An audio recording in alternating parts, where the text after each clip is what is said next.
नमस्कार दोस्तों, स्वागत है आपका हमारे चैनल ज्ञान लो में। आज हम बात करेंगे रिफाइनिंग ऑफ क्रूड ऑयल के बारे में। हमने जाना कि फॉसिल फ्यूल क्या होते हैं पिछले लेक्चर्स के अंदर।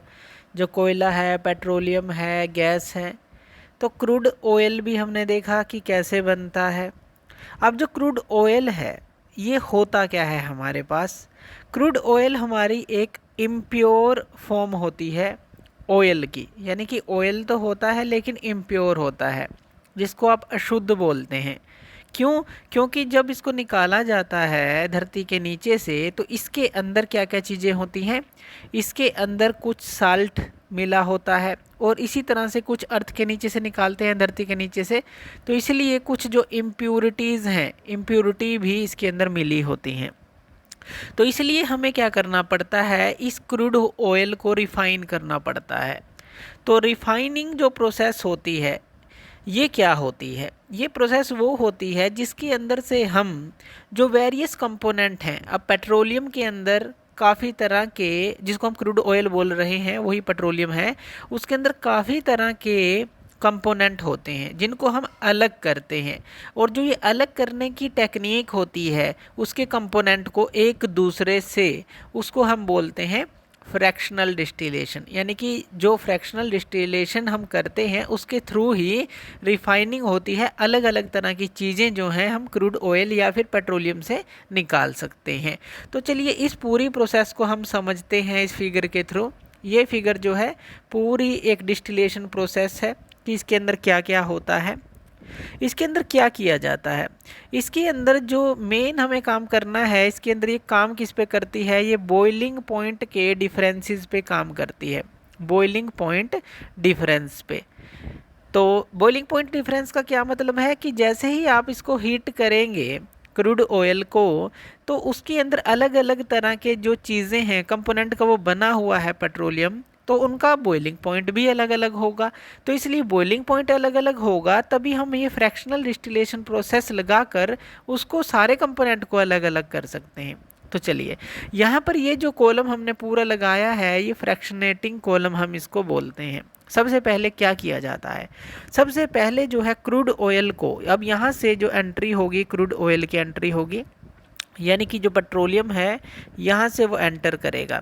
और इस चैम्बर के अंदर, ये जो चैम्बर दिखाया गया है, ये जो चैम्बर है ये हीटिंग चैम्बर होता है और इसके अंदर जो है 400 डिग्री सेल्सियस तक इसको गर्म किया जाता है। कितने डिग्री? 400 डिग्री सेल्सियस तक यहाँ से क्रूड ऑयल को अंदर भेजा जाता है। यहाँ पर हीट होता है, यानी कि क्रूड ऑयल जो है यहाँ से ऐसे चलेगा और जो उसको हम हीट करते रहेंगे और ये जो हीटिंग है वो 400 डिग्री सेल्सियस तक पहुंच जाएगी। यानी कि 400 डिग्री सेल्सियस पर इसको हीट किया जाता है इस फ्रैक्शनल डिस्टिलेशन कॉलम में डालने से पहले। और फिर जो है इस फ्रैक्शनल डिस्टिलेशन कॉलम में, जो कि हमने इस कलर में दिखाया है, इसके अंदर वो जाता है क्रूड ऑयल जो 400 डिग्री सेल्सियस पर है। अब जैसे ही वो इसके अंदर जाता है तो अलग अलग, देखिए यहाँ पर स्टेजेस हैं हमारी। मान लीजिए इसको फर्स्ट स्टेज बोल लीजिए, ये सेकंड है, ये थर्ड है, ये फोर्थ है।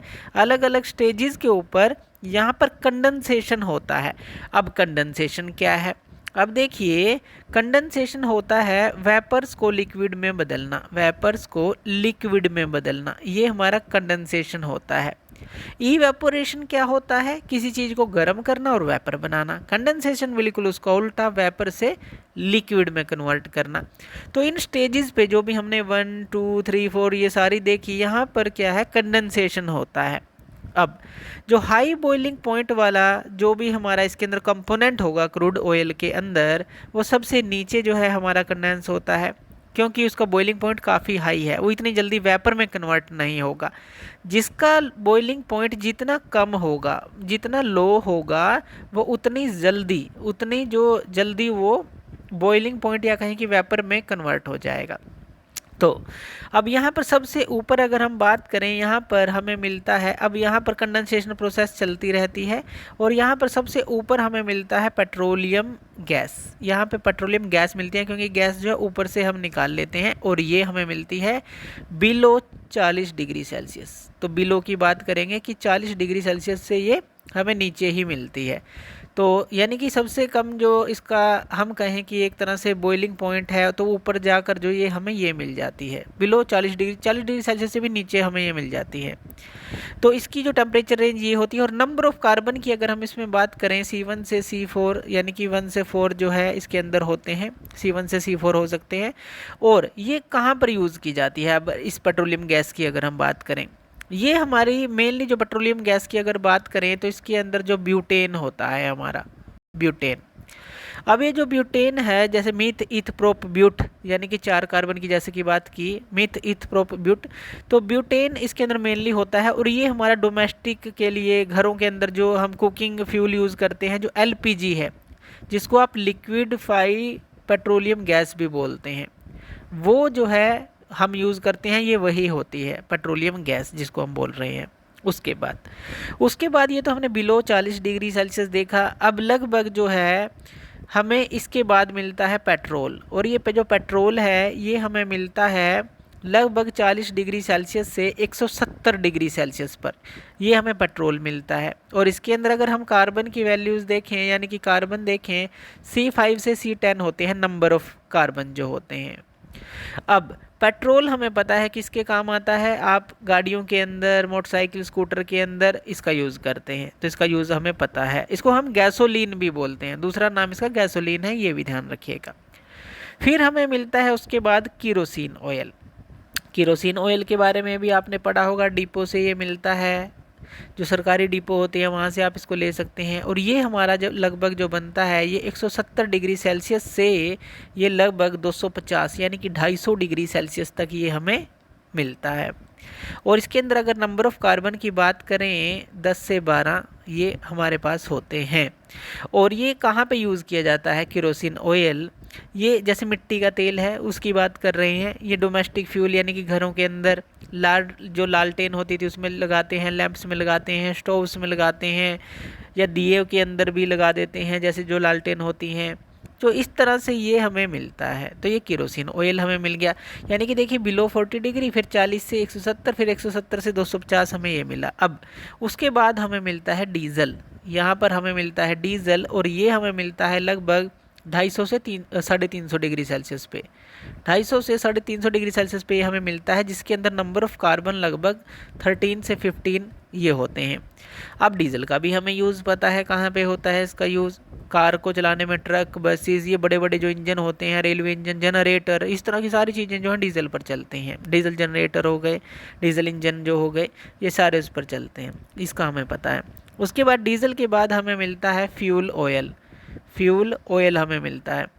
फ्यूल ऑयल जो है ये हमें मिलता है लगभग, अगर हम इसकी बात करें, ये 300 से 400 डिग्री सेल्सियस पर मिलता है।